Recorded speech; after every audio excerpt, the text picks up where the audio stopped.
እሰይል በሉ ተገኘ መስቀሉ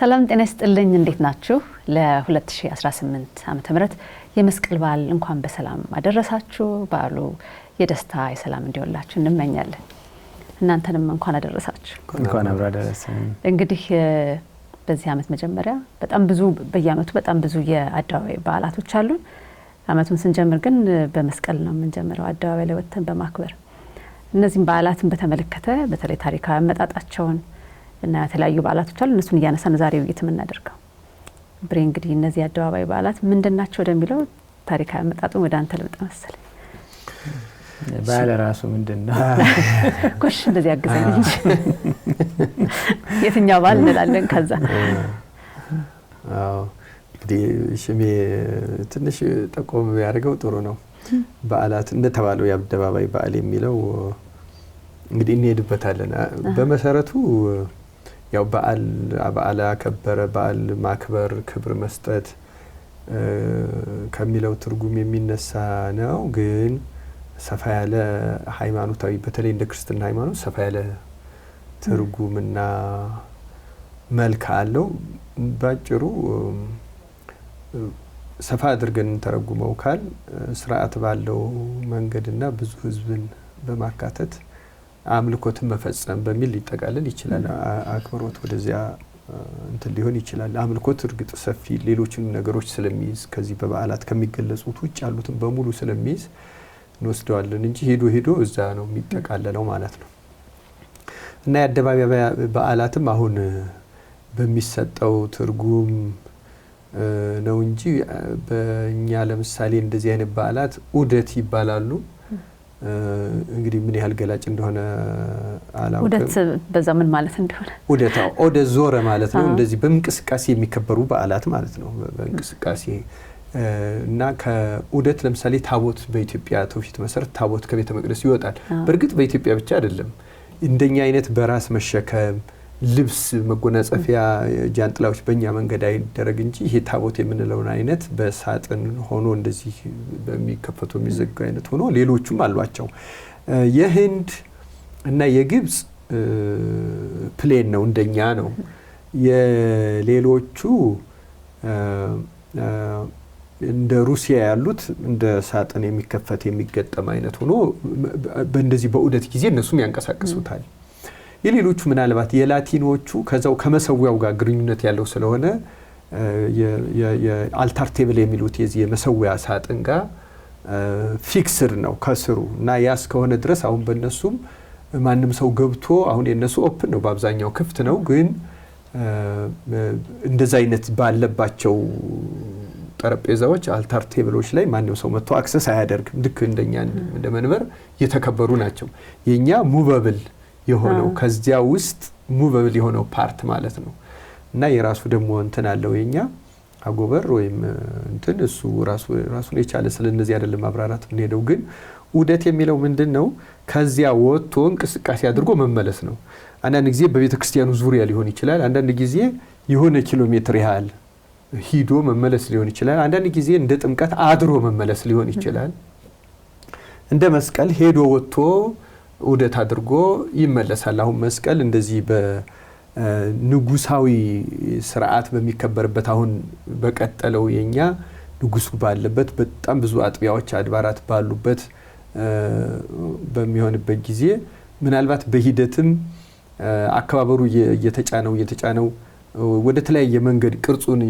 በተወሰነ ደረጃ የለወጠ መጥቶ እዚህ ደረጃ ደርሶ ሊሆን ይችላል እንጂ ዑደት የሚለው መነሻው ቤተ መቅደስ ነው መመለሻው ቤተ መቅደስ ነው ለምሳሌ ልብሱን ይለብሳሉ አሁንም ያደርጋሉ የተወሰኑ ሰዎች ብቻ ያደርጋሉ ሌላው ወደ ህዝብ ወደ ቤቱ ይሄዳል እንጂ መስቀልን ስናየው ዑደት የሚለው ከቤተ መቅደስ ከመንበሩ ተነስቶ የሆነ ቦታ ሂዶ ተመልሶ እዛው በቤተ መቅደሱ የሚፈጸም ማለት ነው ዑደት ኦደ ዞረ ነው አውድ ለምሳሌ የምንለው ሁሉ እንደዛ አደባባይ የሚለው ከዚህ ነው የሚመጣ በእውነቱ ማለት ነው አውደ ምህረት እንልየለም አሁን የምህረት አደባባይ ስለዚህ ዑደት አደባባይ ራሱ የሚለው የሚወጣው ከዚህ ነው ከዑደት ከኦደ ማለት ነው እና ከያደባባይ በዓል ስንል የዑደት በዓላት የእንቅስቃሴ በዓላት ማለት ናቸው።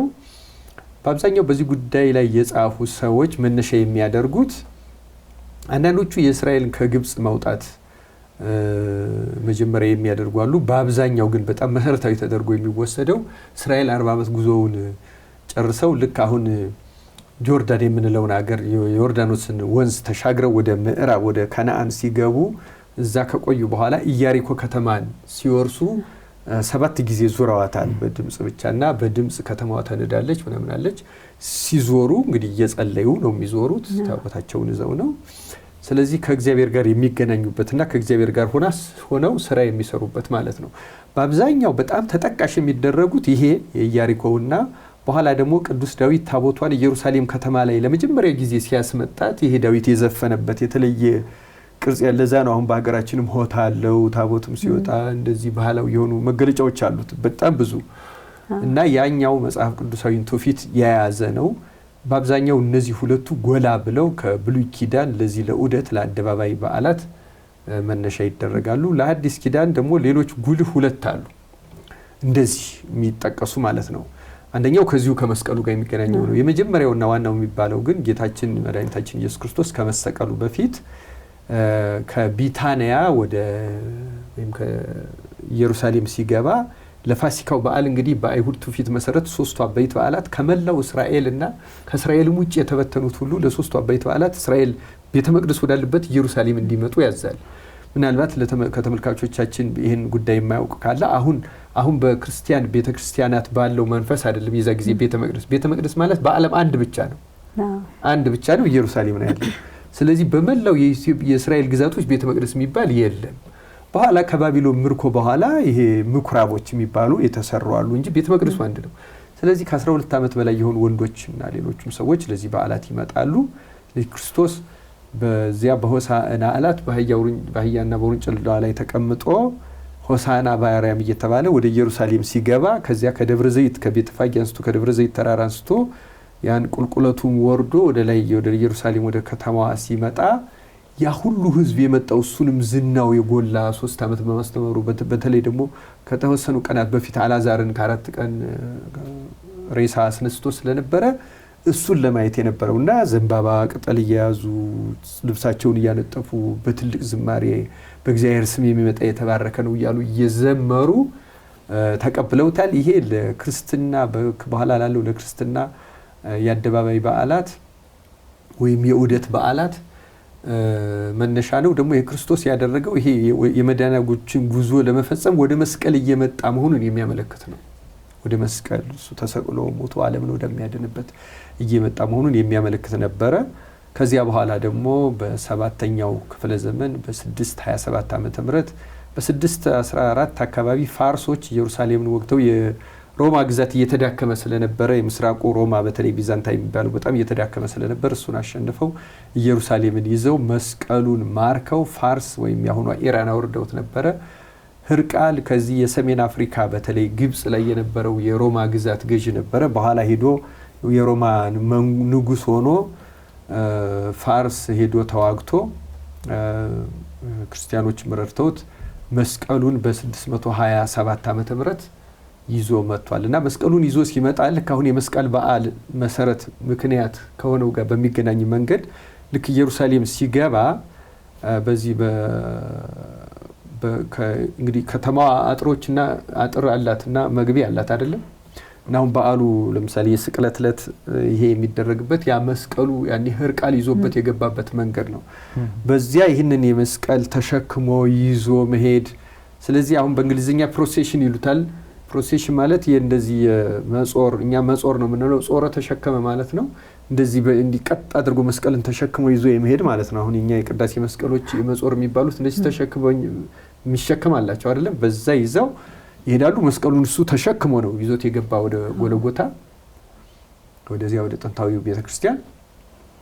በጣም ብዙ ህዝበ ክርስቲያን ነበረ። በደማቅ ስነ ስርዓት ነው የተከበረው።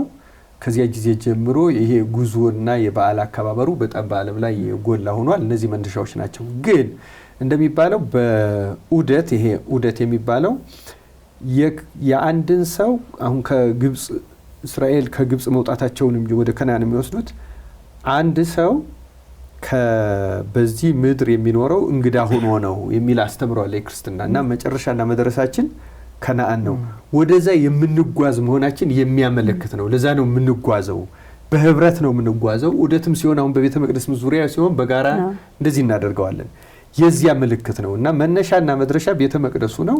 ከዛ ይሄም አንደኛ የድል ነሽነት ምልክት ነው ይላሉ። ክርስቶስ አሁን ታቦት የሚወጣበት ምክንያት ታቦቱ እንግዲህ የጽላቱ ማደሪያ ነው በብሉይ ኪዳን። በሐዲስ ኪዳን ደግሞ አልፋ ኦሜጋ የተጻፈበት የክርስቶስ ስጋና ደም የሚፈጽም መሰዋው ነው እና ያዚያ የሚደረገው በሙሉ ክርስቶስ በመስቀል ላይ የሰቀለው ሞቶ የመነሳቱና ድል የመንሳቱ ምልክት ነው።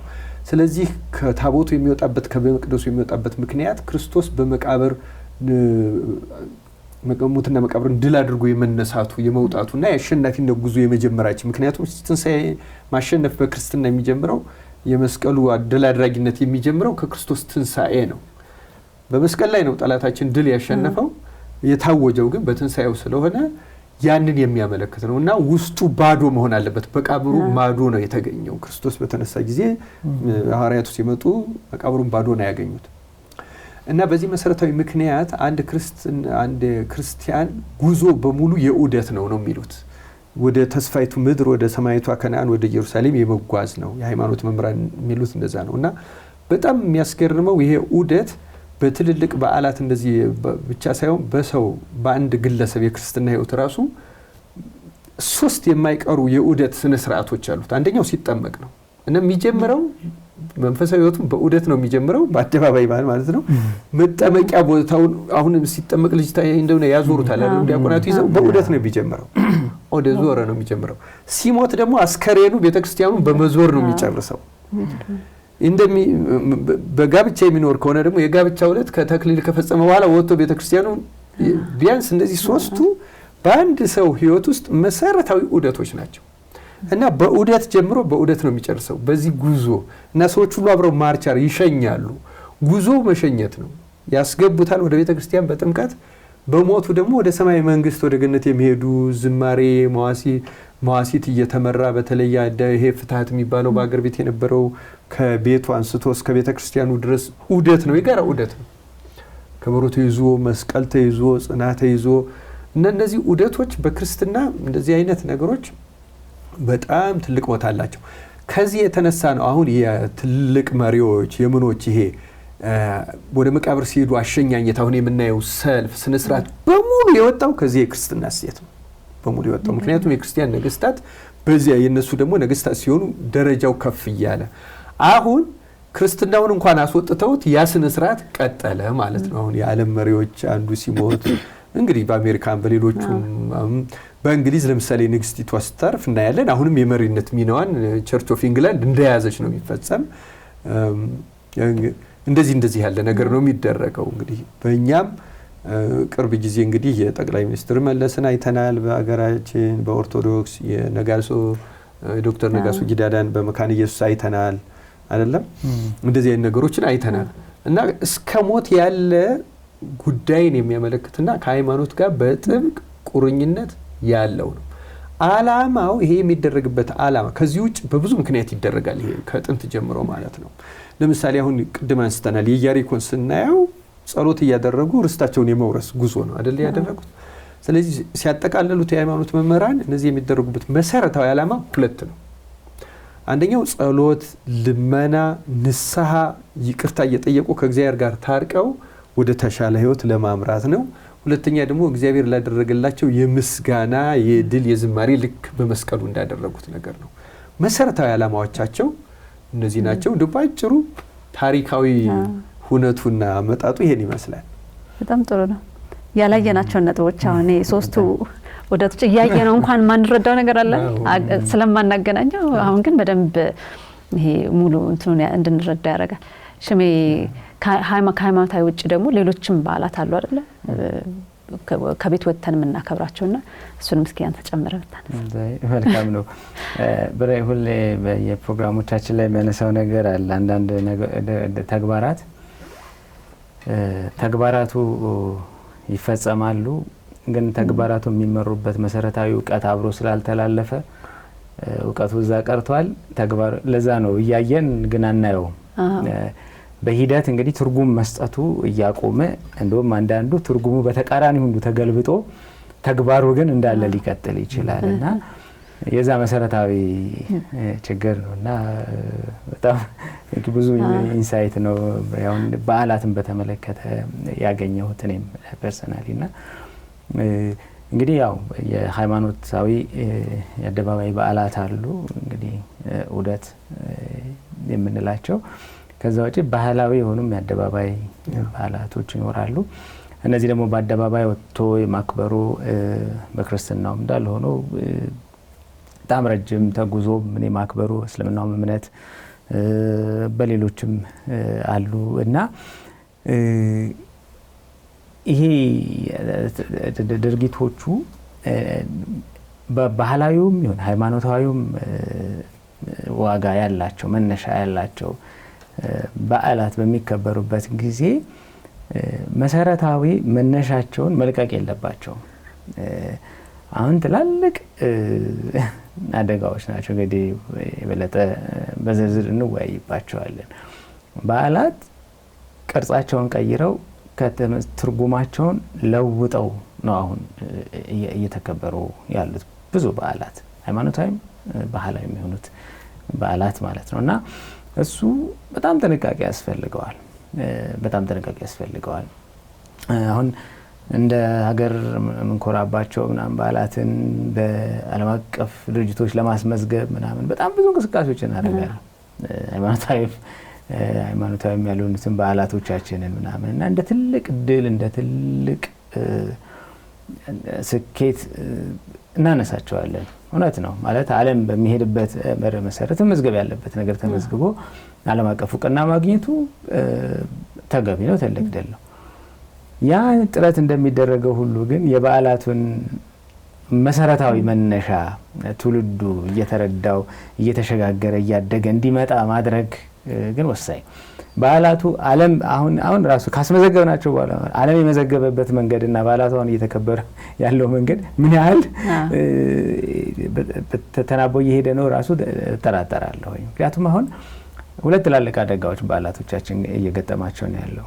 አንዱ ይሄ ኮመርሻላይዝ ማድረግ ነው በዓላትን በቃ ለንግድ መጠቀም እዚህ መሸጥ። አሁን እኛም ሀገር ትላልቅ በዓላት መንፈሳዊ በዓላት ሲከበሩ የቱሪስት መስህብ ቱሪስቶች ለዛ በዓል ሲመጡ ምናምን እና በኋላ በዝርዝር እና ፕራክቲካሊ እየተፈጸሙ ያሉትን ችግሮች እናያቸዋለን። ሁለተኛው ደግሞ በዓላትን ፖለቲሳይዝ ማድረግ ነው፣ ለፖለቲካ ዓላማ መጠቀም ባህላዊዎቹንም መንፈሳዊዎቹንም በዓላት ለፖለቲካ ጥቅም የትኛውም አካል ይሁን ለዛ መጠቀሚያ ማድረግ በዓላቶቻችን ላይ የተጋረጠ በጣም ትልቅ አደጋ ነው። ይሄ እንደው አንድ ነገር ላንሳ፣ ሌሎቹም በኋላ ላይ እመጣለሁ ሀሳብ ከሰጠበት በኋላ። አንዱ የበዓላቱን ትርጉማቸውን እያስለቀቀን ይመጣል። ማለት ለምንድን ነው ይሄ በዓል የሚከበረው? ምሳሌ አሁን ከፊታችን መስቀል አለ። መስቀል ለምንድን ነው የሚከበረው? ኢሬቻ አለ። ለምንድን ነው የሚከበረው? ሌሎችም ጥምቀትን እንበለው ገናን ብለው ፋሲካን ብለው እንደው ከአደባባዮቹ የሚሆኑ በዓላት ቢሆኑ በወሊድ ብዙ በዓላት ለምንድን ነው እነዚህ በዓላት የሚከበሩት? ዝም ብለው እንደ ደራሽ ነገር ድንገት የመጡ ሰብሰብ ብለው የሆኑ ሰዎች በሬ እንደው በዓላት የሚል መጽሐፍ አለ። በሬ መጽሐፍ እዚህ አጋጣሚ ያላነበባችሁ ታነቡት ደስ ይለኛል። እና ራሱን በደንብ ትነግራችሁ በዓላት የሚል ማለት ነው። ለምን እንዴት እና አንዳንድ ጊዜ የሆኑ አካላት ተሰብስበው ከበሌ ወረዳ ምናምን ላይ ተሰብስበው በቃ በዓልን ቀንስ በዓልን ጨምር እና አይስ መሰረቱን ሲስት ይሄ ነው የሚመጣው።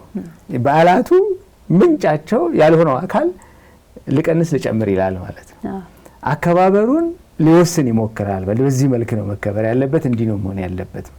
ግን እያንዳንዱ ሃይማኖታዊ በዓላት ሲሰሩ ራሱን የቻለ ስርዓት ቀኖና አላቸው። በዛ መሰረት ነው የሚከበሩት። ባህላዊም ቢሆን ማህበረሰቡ የቀደሙት አባት እናቶቻችን ያስቀመጡለት ስርዓት አለ። ያ ስርዓት የሚቀየረው የሆነ አካል እንደው ሰብሰብ ብሎ የሆነ ቡድን አይደለም የሚቀየረው፣ ባለቤት አለው ለዛ ምንጭ ሆነው። ስለዚህ ያን አሰራር ተከትሎ ነው መሄድ ያለበት እና ስለዚህ እነዛ ሁሉ ነገሮች የመጡት ለምንድን ነው? ትርጉሞቹን ከመሰረቱ እውቀቱን ያን የመጣበትን መነሻ ነገሩን ሳይዙ እሱን ለቆ ተግባሩን ይዞ ሲቀጥል ቅርጹ የተለየ ይሆናልና ምን አይነት ፈተናዎች ናቸው ከዚህ ጋር ተያይዞ የመጡት የሚለውን እንግዲህ እንወያይበት። ትናንት አንድ ፕሮግራም ላይ ነበርኩና እንደ ትንሽ የድራማ ነገር ጭውውት ነገር ሰርተው እሱን አስታወስከኝ። አባት ናቸው ህፃናቶቹን ሰብስበው ስለ አዲስ ዓመት፣ ስለ እንቁጣጣሽ፣ ስለ ሆያ ሆዬ ጭፈራ እና ታሪካዊ አመጣጡን እየነገሯቸው ነውና ይሄ ሆያ ሆዬ አሁን ምንድነው የምትሉት ልጆች እዛ ማዶ በረኪና እዚህ ማዶ እንደሱ አይባልም እሺ እያሉ ሲነግሯቸው ነበርና እንዳልከው ቀስ እያለ ሲመጣ መሰረታዊ አመጣጡን እየረሳ ነው እየተው ነው መተን አሁን ሌላ ምናልባት ልጆች አሁን ለነሱ ብርቅ ሊሆንባቸው ይችላል ወይ ትክክለኛው አከባበር እናምጣው ብንል ራሱ ይሄኛው አሁን ያው ትክክል ሊመስል የሚችልበት ደረጃ ላይ ነው ያለነውና የመስቀል ጥንታዊ አከባበር ባህላዊ ሃይማኖታዊ አከባበር ስርዓቱና አሁን ያለበትን ብናነሳ ብዬ ጥሩ ነው። የሚገርምሽ በክርስትና ሃይማኖት በሁሉም ምናልባት ከእንደዚህ ከበዓላት አከባበር ጋር አፈንግጦ የቀረው የፕሮቴስታንት ይመስለኛል። እነሱም በአውሮፓና በአሜሪካ በኋላ አንድ በዓል ፈጥረዋል። ሰብስበን አንድ ጊዜ እግዚአብሔርን እናከብራለን የሚባል ታንክስጊቪንግ የተለያየ ሂስቶሪካል ባክግራውንድ ምናምን ሊኖረው ይችላል። ግን እኔ ባነበብኩት ንባብ አንዱ መነሻው እሱ ነው እንጂ ይሄ ማክበር ምናምን አለ እና ይሄ ውደት በአደባባይ እንደዚህ ወጥቶ ማለት መልእክት አለው። ከቤተ መቅደስ ወጥቶ ወደ ውጭ የሚወጣበት መሰረታዊ ምክንያት አለው። ከዚያ ውጭ በመሰረቱ ስርዓት አምልኮ ነው። በመሰረቱ ማለት ነው። በመሰረቱ እግዚአብሔር ማምለክ፣ ማክበር፣ መለመን ነው። ማምለክ እነዚህ ነገሮች ናቸው ያሉት እና ሃይማኖታዊም ሆኖ ሲቀጥል በሶስት ሊከፈሉ ይችላሉ። እነዚህ አንደኛ በእያንዳንዱ ዕለት በሚፈጸም ስርዓት አምልኮ ራሱን የቻለ ዑደት አለ። ቤተ መቅደስ ውስጥ የማይቀር ነው ያለ እዛው በመቅደስ ውስጥ የሚፈጸም አለ። ጉልሁ የክርስቶስ ትንሣኤ ዕለት በቤተ መቅደስ ዙሪያ የሚደረግ መብራት አብርተን ነበር። አሁን በእኛ በዚያው በቤተ መቅደስ ውስጥ ይደረጋል። ግን ያ እንደ መነሻ ነው። ከዚያ ጊዜ ጀምሮ ይሄ የትንሣኤው ብርሃንና ብርሃኑን ይዞ ወደ ውጭ የማውጣት የክርስቶስ ትንሣኤውን የመግለጥ ከመቃብሩ ውጭ የመውጣትና የማወጅ ከዛ በወንጌል ላይ ከተጻፈው ተያይዞ የተገናኘ ነው እና አንደኛው በዚያ በቤተ መቅደስ የሚፈጸመው አለ። ሁለተኛው ልክ እንደ መስቀል ዓመታዊ ዕለቶችን ታሪካዊ መታሰቢያዎችን የያዙ የበዓላት አከባበሮች አሉ። ሶስተኛ ደግሞ በማንኛውም ጊዜ አስፈላጊ በሆነበት ጊዜ ማለት ለምሳሌ ድርቅ ሲሆን ዝናብ ሲጠፋ እንደዚህ ይደረጋል። ታቦት ተይዞ መስቀል ጽና ተይዞ ይሄ በነገራችን ላይ አንዳንድ ሰዎች በኢትዮጵያ በምናምን ሊመስላቸው ይችላል። እንዲያውም በኢትዮጵያ ጠፍቷል። ለምሳሌ በጣም ሰለጠነ በምንለው ሀገር እንደ አውሮፓ እንትኖች ፊንላንዶች በዚህ ጥሩ ምሳሌ ነው። የፊንላንድ ኦርቶዶክሶች አሉ። የፊንላንድ ኦርቶዶክሶች በአመት ብዙ ውደቶች አሏቸው እንደዚህ አደባባይ እና መከራ ችግር በተነሳ ጊዜ ሁሉ ያደርጋሉ። ለምሳሌ እንደዚህ ጦርነት ሲነሳ ሰላም ሲጠፋ ለዚያ እንደዚያ ይዘው ምህረትን የመለመን ማአቱን እግዚአብሔር እንዲመልስ ሰላም እንዲወርድ እንደዚህ ይደረጋል። እንዲያው ሌላ ሀገር ለምሳሌ ሲፈጠር እዚህ ያሉት እንደዛ ያደርጋሉ ማለት ነው። ለምሳሌ እኛ ለህንድ ኦርቶዶክሶች እንደዛ ልናደርግ እንችላለን፣ ወይም ለሶሪያ ኦርቶዶክሶች ችግር ልናደርግ እንችላለን ማለት ነው። እና ያ ሲደረግ አሁን እነሱ ያሉበት ለምሳሌ በአሁኑ ጊዜ ኤምባሲዎች ስለሚኖሩ ወደ ኤምባሲዎች ይደረጋል። ሰላማዊ ሰልፎች ራሱ የወጡት ከዚህ ነው በነገራችን ላይ በመሰረቱ ማለት ነው። ሰላማዊ ሰልፎች እና አሁን ሽሜ ያነሳውን ችግር ለመግባት ስለሆነ እና እነዚህ በሶስት መንገድ ማለት ነው እንግዲህ አሁን ይሄ ካላንደር ጠብቆ በየአመቱ የሚደረግ ነው። ልክ እንደ ጥምቀት እንደ ሌሎች እንደዚህ በዓላት ያሉት በእስልምናው የራሳቸው ይኖራል፣ በሌሎችም ሃይማኖቶች እንደዚህ ይኖራሉ። እና አንዳንዶቹ ወደ ባህል ተላልፈው ሄዱ እንደ ቫለንታይን ወጥተው ከሃይማኖት ወጥተው ግን እንደዛ ይሆኑ አሉ። በሌሎቹም ደግሞ ልክ እንደ ሃሎውን ለምሳሌ አሁን ሃሎውንም ታሪኩን ምናምን ለማጥናት ስሞክር እኔ በደንብ ባላነበውም መነሻው አሁን ባለው አይደለም። በቃ የነበረባቸው በዚህ በምዕራቡ ዓለም ይሄ ዊንተር ጨለማው፣ ጭጋጉ፣ ብርዱ እና በዚያ ጭንቀት የሞት አስፈሪነት አለ። ያንን የማምለጥ ያንን የመዋጋት የስነ-ልቦና ብርታት የማምጣት ከዛ ጋር የተገናኘ ነው። አሁን ሽሜ እንዳለው እነዚህ በሙሉ አሁን ክሪስማስን ብንወስደው በዓለም ላይ ምንም ከክርስቶስ ጋር ስሙ ያቺ ታገናኘው እንደሆነ እንጂ ምንም ትልቅ የገበያ በዓል እና ስለ ክርስትና የማያውቁ ሁሉ ክርስማስን ያውቃሉ በገበያው ማለት ነው። እኔ ራሴ ገጥሞኛል። የዛሬ 10 ዓመት አሁን መጪው 10 ዓመት ይሞላዋል ታህሳስ አውስትራሊያ ሄደን ስንመለስ የተመለስነው የፈረንጆች ክሪስማስ ዕለት ነው ዲሴምበር 25 እና መንገዳችን በቤጂንግ በኩል በቻይና አልፎ ነው እና 18 ሰዓት ትራንዚት ስላለን ወጥተን ከተማውን ጎብኝተን ወደዚህ ስንመጣ ከአውስትራሊያ ከዘማሪ እንግዳ ወርቅ ጋር ነበረ 18 ሰዓት ረጅም ሌበር ስለሆነ ሻንጣችን እዛ ኤርፖርት ቆልፈን ወጥተን ከተማውን ስናይ ውለን ማታ ተመልሰን ሚድናይት ነው የሚነሳው ተሳፍረን መጣን እና የዛ ጊዜ ለኛ ይሄ የጾመ ነቢያት ስለሆነ የጾም ምግብ ከታክሲ ከያዝነው ኮንትራክት ከያዝነው ታክሲ ጋር ቻይና ነው እንግሊዝኛ ትንሽ ነው የሚችለው ለዛው እንግዲህ እዛ ኤርፖርት የሚገኝ ለቱሪስት የተሻለ እንትን ያላቸው ናቸውና ምግብ የጾም ምግብ ፈለግን ከዛ በኋላ እንጾማለን ስንለው ክርስቲያን የሚባል አያውቅም ሌላ የሚጾም አያውቅምና እነሱ የሚያውቁት ሙስሊም ነው እዩ ሙስሊም ሳለን አይደለንም ያ ወይ ክርስቲያን ስንለው ወይስ ክርስቲያን አለ እንደው ክርስቲያን አለ ዋው ብለን በጣም እኔ እንደውም ማስረዳት ቸገረኝ እውነቱን ለመናገር በኋላ do you know Christmas ስለው yeah I know today is a Christmas አለ እንደውም አስታውስም እና ታዲያ በቃ ከዛ በኋላ በጣም እና እንደውም ሱቅ ሄደን ስንገዛ ሁሉ በኋላ የክሪስማስ ጊፍት ሁሉ ሰጡን ቻይናዎቹ ማለት ነው እንግዲህ ተመልከች ክርስቲያን ምን እንደሆነ አያውቁም ስለዚህ ቶታሊ በዓሉ ክርስቲያን መኖሩን በማያውቅ ማህበረሰብ ውስጥ ከፍተኛ ቦታ ያለው የንግድ በዓል ነው እንጂ ባዛር ምናምን በዓል ነው እንጂ ቻይናዎቹም የአዲስ ዓመት የምናምን የተለያዩ በዓላት አሏቸው እንግዲህ በአይሁድም በሁሉም አሁን እናያቸዋለን ማለት ነው እነዚህ መገለጫዎቹ ግን አሁን በዚህ ዘመን የተቆጣጠረው የገበያ የገንዘብ የሀብት መንፈስና የፖለቲካ ነው ፖለቲካው በሁለት መንገድ ተጠቅሞባቸዋል እነዚህ መጀመሪያ ከዚሁ ተወለደ ከአደባባይ በዓላት ሰላማዊ ሰልፍ የሚባል ነገር ይዞ ወጣ እንግዲህ ለመቃወምም ለመደገፍም ለምናም ማለት ነው ከዛ በኋላ እንደገና ደግሞ ተመልሶ ያም አልበቃው ብሎ ደግሞ የሃይማኖት በዓላትን ደግሞ ለፖለቲካ ያማዋል እንደውም ያልበቃው ብሎ ደግሞ ባሁኑ ጊዜ ሰላማዊ ሰልፍ ላይ ራሱ የሃይማኖት ሰዎች እንዲገኙ ማስገደድ ማለት ነው ለምሳሌ ልክ ሃይማኖታዊ ስርዓት ያለው ልክ እንደ ሃይማኖታዊ ስርዓት ልብስ ለብሰው አሁን ክርስቲያኖቹ ጥላ ይዘው መስቀል ይዘው እንደው ስዕል ታቦትና ስዕል ከመቅረቱ በቀር ጭራሽ ለአንድ በአብዛኛው የሚያስገድደው መንግስት ነው አሁን በውጭ ሀገር ያሉ የተቃውሞ እንቅስቃሴዎችም ላይ እንዲገኙ ያበረታታሉ ሲቀሩም ደግሞ እዛው ያለው ሰው ይቃወማቸዋል በራሳቸው ፍላጎትም የሚያደርጉ አሉ ግን እነዚህ ነገሮች የሚወጡት በጣም የሥርዓት አምልኮ አካል ስለሆነ ሲሪየስሊ ለሁለት ወይ እግዚአብሔርን ለማክበር ነው ወይ እግዚአብሔርን ለመለመን ነው ከዚህ ውጭ ሊቀሳቀሱ አይችሉም እንደ ክርስቲያናው እንዳስተምረው ከሆነ ማለት ነው አሁን መስቀልም በነገስታቱ የአከባበር ስርዓት ነገስታቱ ክርስቲያኖች ናቸው በክርስትና ትውፊት መሰረት አንድ ንጉስ ተቀብቶ ከነገሰ ልክ ዲቁና እንዳለው ይቆጠርለታል እና ቤተ መቅደስ ሁሉ መግባት አይከለከልም ጋብቻውን እስካላፈረሰ ድረስ እስካልደገመ ድረስ በጥንቱ የክርስትና ትውፊት ቤተ መቅደስ ገብቶ የማስቀደስና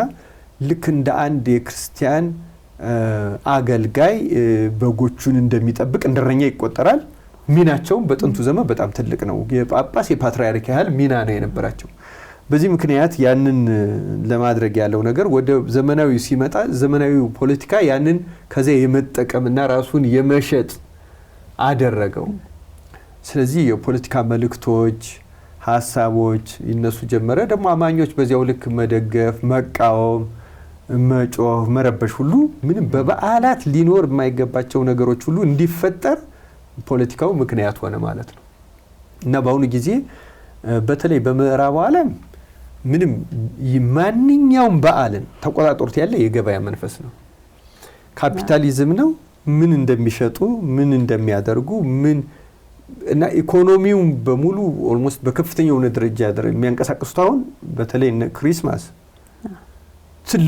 ትልቁን ሚና እና የፈረንጆች ኒው ይር ከዚያው ቀጥሎ ነው እነዚህ በዓላት ከነዚህ በዓላት ጋር ያለውን የገበያ ልውውጥና ምናምን መገመት የሚቻል አይደለም ዓለም አቀፍም ነው ቅድም እንዳልኩት እስላም ሆነ ሂንዱ ሆነ ቡዲስት ሆነ ማን ሆነ ከዚህ ጋር የተገናኘ የገበያ ጥቅምና ትስስር የሌለው ምንም የለም እውነቱን ለመናገር እና ኦልሞስት ወደ ቤታችንም ሲመጣ አሁን በሀገራችን እንግዲህ የዚህ የክሪስማስ ትሪ ጀምሮ የሚሸጠው ነገር ብዛቱና ሰውም ለማሟላት ያንን ነው ከቤቱን ከማስጌጥ ጀምሮ ደግሞ አሁን በምዕራቡ በጣም ሲሪየስ ነው። እኔ ይገርመኛል። አሁን አሜሪካ 2-3 በጥቅምት በህዳር እንደዚህ ነበርኩ። ከጥቅምት ከህዳር ጀምሮ የውጭ መብራት ይጀምራሉ። የክሪስማስ ራሱ የሃሎዊንም እንደዛ ነው። አንድ ወር ቀድሞ ነው እና በጣም የተለየ እንትን ያለው 2 ሳምንት ይዘጋል በእነሱ ሀገር። ከዚህ አሁን ክሪስማስ ላይ ለምሳሌ ትምህርት ቤቶች ምኖች ሁሉ 2 ሳምንት ይዘጋሉ። ብዙ ሰው ትራቭል ያደርጋል። አሁን ታንክስ ጊቪንግ በጣም ብዙ ሰው ትራቭል ያደርጋል፣ ይገናኛል እና በጣም ከፍተኛ የሆነ የገበያ እንቅስቃሴ ምናምን አላቸው። ገበያ እንቅስቃሴ መኖር ቤተክርስቲያን አትቃወምም። አላም ማንም ሰው ሰርቶ እስካገኘ ድረስ ግን የተፈጠሩበትን አላማና ተፈጥሮ መሳታቸው ግን ዝም ሊባል የሚገባው አይደለም። ሁለቱም ለሃይማኖታዊ በዓላት ሁለቱም አደገኛ ቆሻሻዎች ናቸው። ለምንድነው የምናውቀው? ይሄንን በምናውቀው ለምንድነው? አንድ ታሪክ አንስቼ ወደ ሽሜ ልሄድ። ገበያ ለምሳሌ ታስታውሱ እንደሆነ በዚህ በመጽሐፍ ቅዱስ ክርስቶስ በዚያ በትንሳኤው በዓላት በፋሲካው በዓላት በትንሳኤው አልኩ በፋሲካው በዓላት በአይሁድ በፋሲካ በዓላት በሁለት ዓመት ላይ አንድ ተመሳሳይ ድርጊት አድርጓል። 2 ዓመት የተለያየ ዓመት ላይ አንደኛው ማስተማር በጀመረበት በመጀመሪያው ዓመት፣ ሁለተኛ ሊሰቀል በቀረበበት በመጨረሻው ዓመት። በሁለቱም በዓላት ምንድነው ያደረገው? በቤተ መቅደሱ ዙሪያ የነበረውን ገበያውን የሚለዋወጡትን በጅራፍ እየገረፈ ማስወጣት። ቤቴ የጸሎት ቤት ይባላል እናንተ ግን የሌቦች ወንበዴዎች ዋሻ አደረጋችኋት የሚል ነው። በጣም የሚገርመው ያ ገበያ ዝም ብሎ ገበያ አልነበረም። ሲጀመር የተጀመረው በጣም የሚገርም ነገር ነው። ገበያው እንዴት ነው የጀመረው? እዚህ ኦሪት ዘዳግም ምዕራፍ 14 ላይ ይመስለኛል ታሪኩ ያለው። ምክንያቱም የብሉይ ኪዳን በዓላት መስዋዕት እንስሳ አምጥተሽ ማረድ አለው፣ መስዋዕት ይሰዋል። ስለዚህ አሁን አንድም በግ ለምሳሌ ከሰሜን እስራኤል ከአሁን ጎላን ሃይትስ ከሚባለውና ገላዕድ አሕዛብ ከሚባለው አንስቶ ኢየሩሳሌም ለመምጣት እኔ እርግጠኛ አይደለሁም ግን 1 ሳምንት በላይ ይፈጃል። ስለዚህ አንድ ሰው መስዋዕቱን ከዚያ ይዞ እዚህ 7 ቀን እየነዳው የሚመጣ ከሆነ ከብቱ ደክሞ ነው የሚደርሰው፣ ለመስዋዕት ለመሆን አይበቃም። ስለዚህ እግዚአብሔር ትእዛዝ ሰጣቸው። ምን የሚል ትእዛዝ ነው የሰጣቸው? በየሰፈራቸው ያንን እንስሳ እንዲሸጡትና እኩያውን መተው ኢየሩሳሌም ገዝተው እንዲሰው ማለት ነው። እንግዲህ ያ ገበያ የተፈጠረው በዚህ የእግዚአብሔር ትእዛዝ መሰረት ነው። በጣም አስገራሚ ነገር መስዋዕቱን ጥሩ ለማድረግ ተብሎ ማለት ነው። ግን ገበያ ነው ጠባዩ። ከዚያ በኋላ ማንም አይቆጣጠረው። ተቆጣጥሮም ለማዳን በጣም አስቸጋሪ ነው። ብዙ ፍላጎቶች ይመጣሉ። ከዛ የመጠቀም ነው እና በዓሉን አቆሸሸው፣ ሃይማኖታዊ ስሜቱን በሙሉ አረከሰው፣ አጎሰቆለው። ስለዚህ ክርስቶስ በጅራፍ እየገረፈ አባረረ። የገንዘብ ለዋጮችም ገበታቸውን ገለበጠ ይላል። ምክንያቱም ያን ኢየሩሳሌም በብዙ አስተዳደር ስናለ ብዙ አይነት ገንዘቦች አሉ፣ መለዋወጣል። አሁን ከረንሲ ኤክስቼንጅ አሁን እንዳለው ማለት ነው በሆነ ይገዛልና ሌላ ስሜትና ሌላ መንፈስ ኖረ እና ንግድ ራሱና እንደ አንዳንዱ የዚህ የንግዱ መንፈስ አሁን እኛ ራሱ በበዓላት ስናየው አሁን ከጾሞቹ በኋላ ስለሚደረጉ በዓላቶች ትልልቅ በዓላት ብዙ ሰው የሚጨነቀው ለዕለቱ እንትን ነው እና እኛም አሁን 1 ሳምንት በፊት የገበያውን ስሜት ማየት እና መረዳት እንችላለን። ጥሩ ነው በአንድ በኩል ግን እስከ በዓላቱ ዕለት ሄዶ ድረስ ተጽዕኖ ማድረስ ባይኖ ካልቻለ ምንም አይደለም ገበያው። ተጽዕኖ ካደረሰ ግን ተጽዕኖውን ግን እናየዋለን። የሰው መንፈስ የሚጎትተው አሁን በበዓሉ ከሚያገኘው ጌታ ጋር ለመዋሃድ አይደለም። ሰው በዚያ ዕለት ከሚካፈለው ድግስና ግብዣ ወይም መብልና መጠጥ ወይም ልብስም ሊሆን ይችላል ለልጆች ከዚያ ጋር የተገናኘ ነውና በመሰረቱ በዓላቱን ገበያ በጣም ተጽዕኖ አድርጎባቸዋል። ፖለቲካ ደግሞ የበለጠ። ምክንያቱም በዓላት መሰረቱ አንድ ላይ መውጣት ራሱ አንድነትን መፍጠር ነው። መንፈሱ አንድነትን፣ ፍቅርን እና ከእግዚአብሔር ጋር መታረቅን ምንድነው? ፖለቲካ ካረግሹ መለያየትን ነው የሚያስፋፋው። ምክንያቱም አንዱን ስትደግፍና አንዱን ስትቃወም ይለያያሉ። ቤተክርስቲያን ደግሞ የተለያዩ ጎራዎች እንኳን ቢሆኑ ሁሉም ወደ ክርስቶስ እንዲመጡ ነው የምትፈልገው እንጂ አንዱን ደግፋ አንዱን መቃወም የለባትም። አሁን በክርስትናው ማለት ነው። በእስልምናው ባለቤቶቹ ወይም በሌሎቹ ሊናገሩ ይችላሉ። ምክንያቱም ክርስቶስ ለዓለም በሙሉ ነው የሞተውና የተሰቀለው። ምክንያቱም በጸሎቷ በቅዳሴዋ የምትማልደው ለሁሉም ነው፣ ለማያምኑት ሁሉ ነው። በምድር ላይ ላለ ፍጥረት በሙሉ አሁን የኦርቶዶክስ ቅዳሴ በጣም አስገራሚ ነው። በኦርቶዶክስ ቅዳሴ ውስጥ በጸሎት የማይታሰብ አንድም ፍጥረት የለም።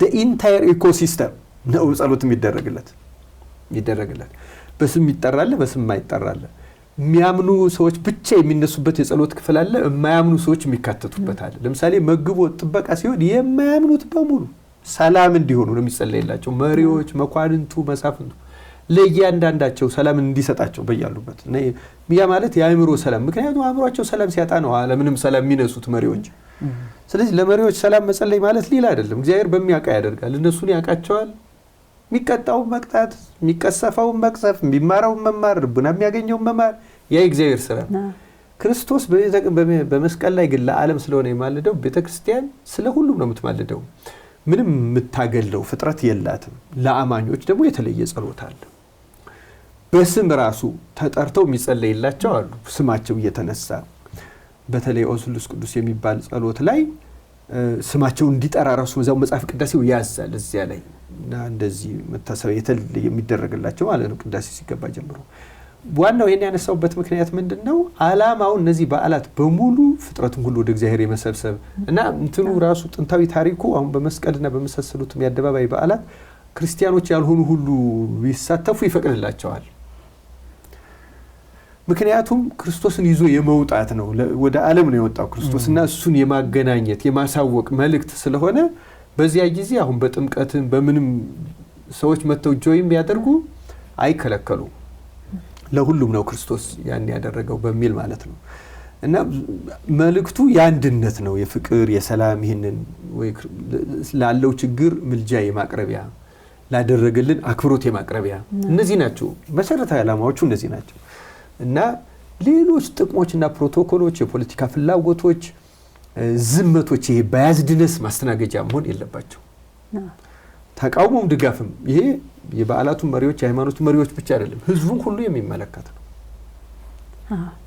መለስ ብለን እንግዲህ እንዴት አድርገን እንደምናከብረው እናወራለን ተመልካቾቻችን የምትመለከቱት የመስቀልን ፕሮግራም በናብሊስ እያቀረብን ነው አብራችሁን እንደሆናችሁ ተስፋ እናደርጋለን አሁንም ቆይታችሁ ከኛ ጋር እንዲሆን ጋብዛለሁ እሰይል በሉ ተገኘ መስቀሉ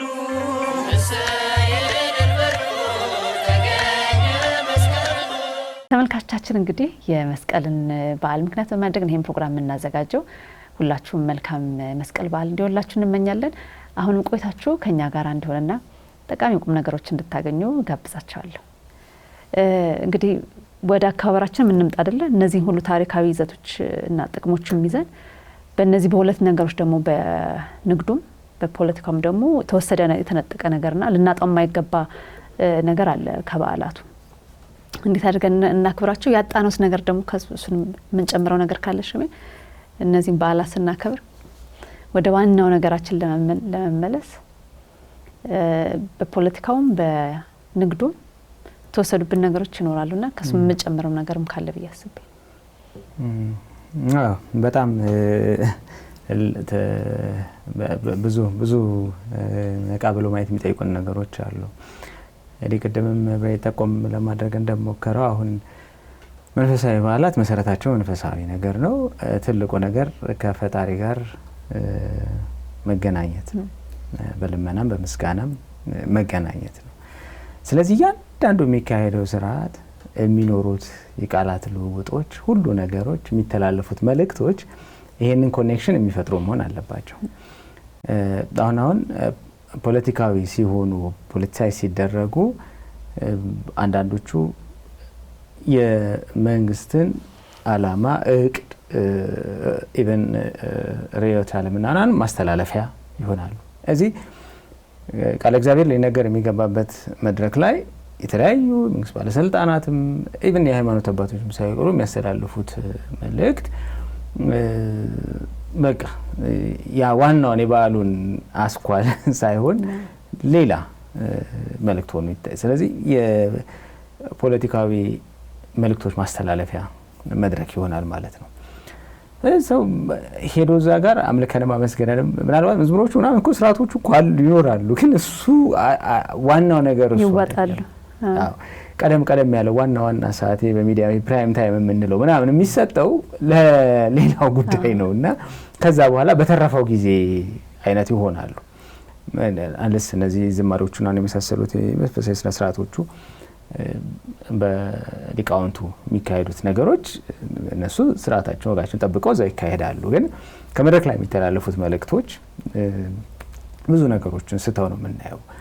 በዛ አጋጣሚ ላይ የተገኘው ሰው የበለጠ ወደ ፈጣሪው እንዲቀርብ የማድረግ ትልቅ እድል ኖሮ ያንም ያህል ሰፊ ማስተገኝቶ እሱን ግን በሌላ ለተነሳው ይሄ በዚህኛው ሳይድ ብቻ አይደለም። ለተቃውሞም እነዚህ ቀኖች ነው የሚመረጡት።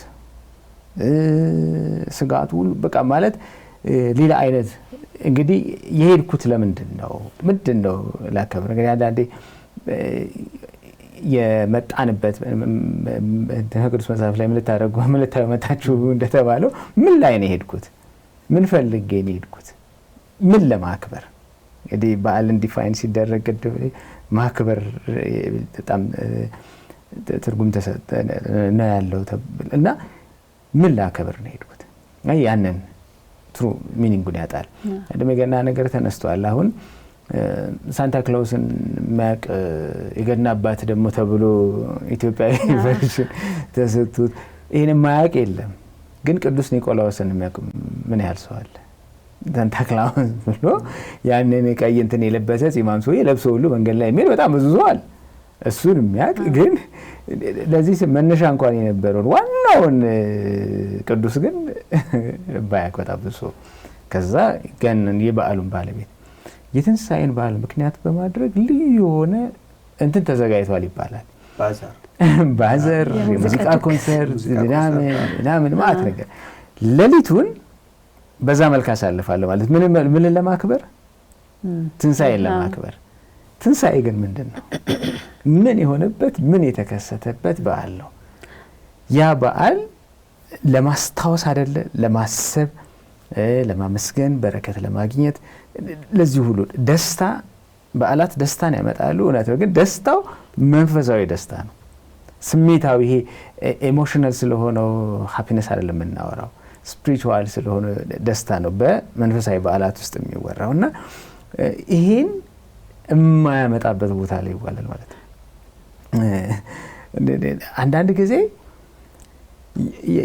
ያ ስሜት ኢቭን ሰፈር ውስጥ አሁን እናቶች ብዙ ጊዜ በዓላትን የማክበር መንፈሳዊ ቦታ ላይ የማክበር እድል ያጣሉ። ለምን? ለበዓሉ በሚደረገው ዝግጅት ውስጥ ቢዚ ስለሚሆኑ። አንድ ጊዜ አንድ ወዳጅ ምን አለኝ፣ ቅርጫ ምናምን የሚባል ነገር አለ አይደል? በጣም ጥሩ ባህላዊ ስነ ስርዓት ነው። አካሄዱን አሰራሩን ካስተካከል ነው ማለት ነው። እና ቅርጫ እንዴት ነው አሰረ? እንዴ ቅርጫ ሞክሬ ነበር አለ። ከዛ በትንሳኤ ሌሊት እዛ ብርሃነ እየተባለ ምናምን እየተዜመ እኔ በሬ ከጅብ ስጠብቅ አደርኩኛል። ለቅርጫ የገዛ ነው ነበር ለምን ቁጭ ብለ እንዴ ለምን አይቀርብኝም አልኩኝ። ከዛ በኋላ አንድ አመት እንትን ያልኩት እርግፍ አድርጌ ተውኩታል። እና ምንድነው ሌሊቱ ለዛ ያልፋል። ደስ የሚል እኮ በዓላዊ እንትን አለው እዛ ጋር የሚፈጠረው ሲከፋፈል ምን ሲል ከዛ ሲበላ ሲጠጥ ምናምን አለው። ይሄ ፌስቲቭ የሶሻል እንትንም አለው። እኔ በጣም አብረው ከመሆናቸው የተነሳ መንፈሳዊ ባህላት ባህላዊ ይዘት ይዘው ሁለቱን አቀላቅል ይሄዳሉ። ስለዚህ ለመጠያየቅ ምን ለማለት ምናምን ደግሞ ጥሩ እድሎች ቁጭ ብሎ እረፍትም ስለሆነ በዓል ቁጭ ብሎ ለማውራት ለመነጋገር እድል ይሰጣል። ግን ዋናውን አስበልጦ አይደለም። አንዲት 10ዎቹ ዕድሜ ውስጥ ያለች ልጅ ምን አለች፣ በዓሉን ቤተክርስቲያን አክብረው ወደ ቤታቸው ሲሄዱ እንግዲህ ዋናውን ሜንዲሹን ጨርሰናል፣ አሁን የቀረን ዲዘርት ነው። ከዛ ቤት ሄዶ ያለው መብላት መጠጣቱ ከዛ በኋላ አሁን አገላበጥ ነው። ዲዘርቱ ሜንዲሽ አረግ ነው። አሁን በዓሉን ለማድመቅ ተብለው የሚደረጉት ነገር ዋና የበዓሉ አካላት ሆነ ትርጉሙን ሉዛርኩ ማለት ነው። ይሄ ደግሞ በዓላትን ለትርፍ በዓላትን ይሄ ኮንሱመሪዝም ያንን ስሜት ሁሌ ፕሮግራማችን ላይ እናነሳዋለን። በጣም አደገኛ ነገር ነው። በቃ ምክንያቱም እንግዲህ አይተናል እኮ አሁን ቻይናዎቹ እንዴት ዋይዝ እንደሆኑ ያሉ ከዛ የሚቀጥለው አመት ላይ እኛ ባህላዊ ብለን የምናደርገውን ነገር በጣም ድካም በቀነሰ መልክ ያመጡታል። አደይ አበባ እንኳን አመጡልን እኮ እንግዲህ አድርገው ምናምን አሳምሮ አሁን ከተማው ድምቅ ብሎ ያለው ከዛ በሚመጡ አደይ አበባዎች ነው። ልብሱን ምናምን ይሄ የባህል ልብሶቹን ፕሪንት አድርገው አመጡት።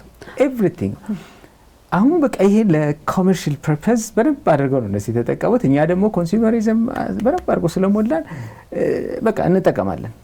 በወሰድን ቁጥር ይመጣል። ያ ግን ምንድን ነው ከዚህ በዓል ጋር የሚያገናኘው ነገር ምንድን ነው የሚሰጠው ትርጉም?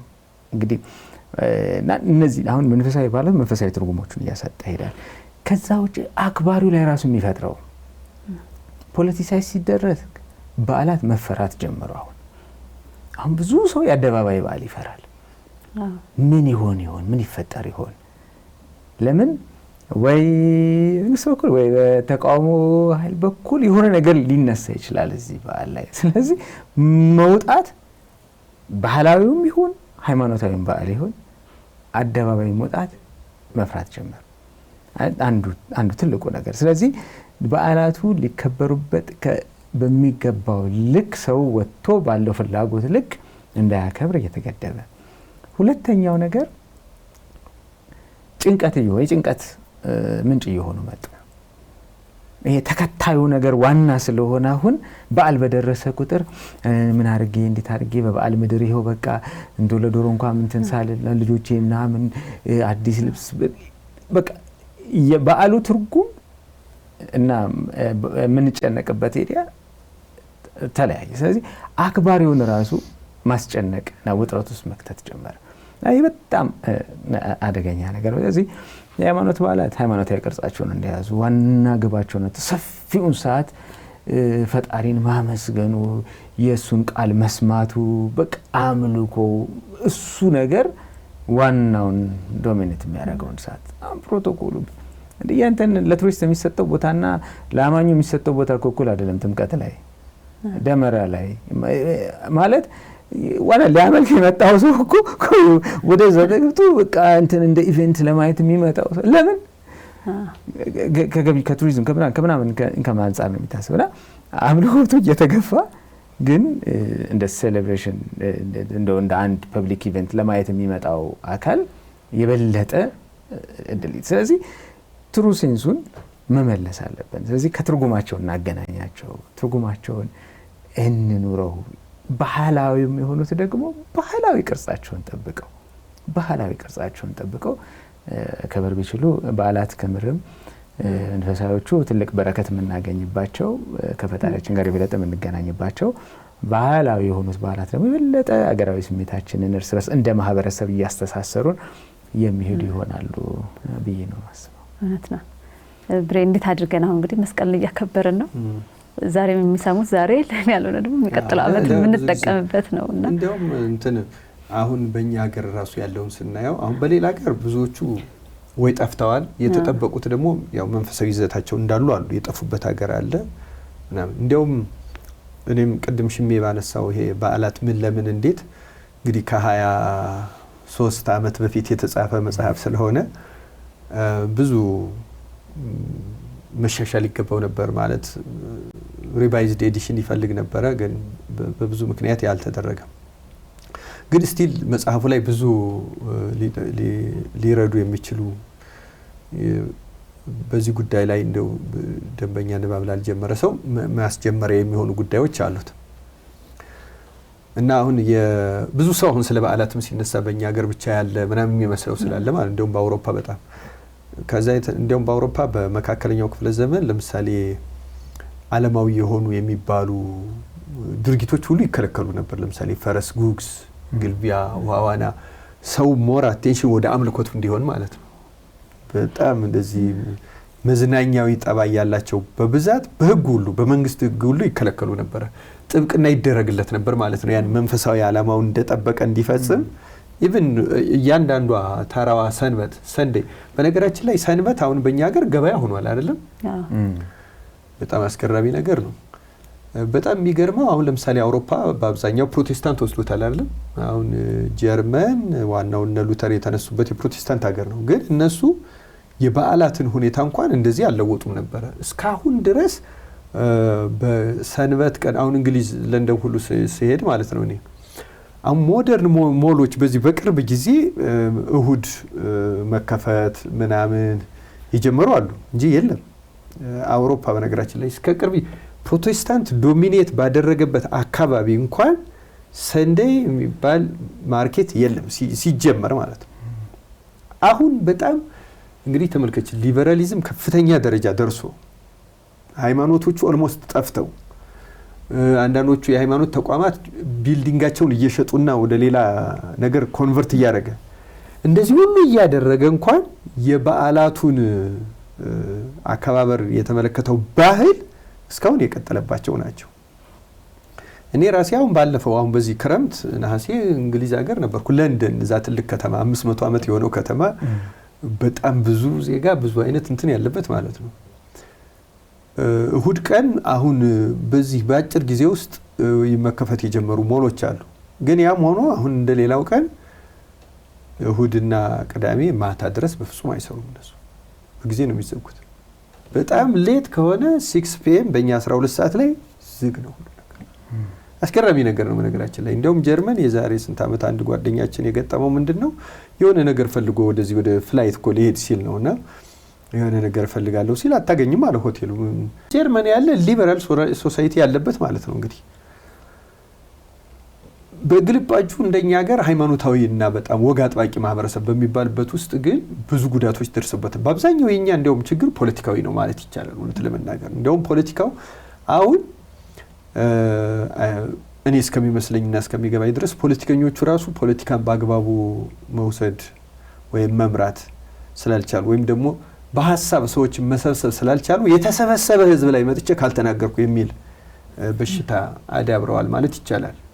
እና አብያተ ክርስቲያናት አብያተ መስጊዶች ሊሆኑ ይችላሉ ወይ ምናምን ለነዚህ ተጋላጭነታቸው እየጨመረ ከዛ ደግሞ እነዚሁ የተለያዩ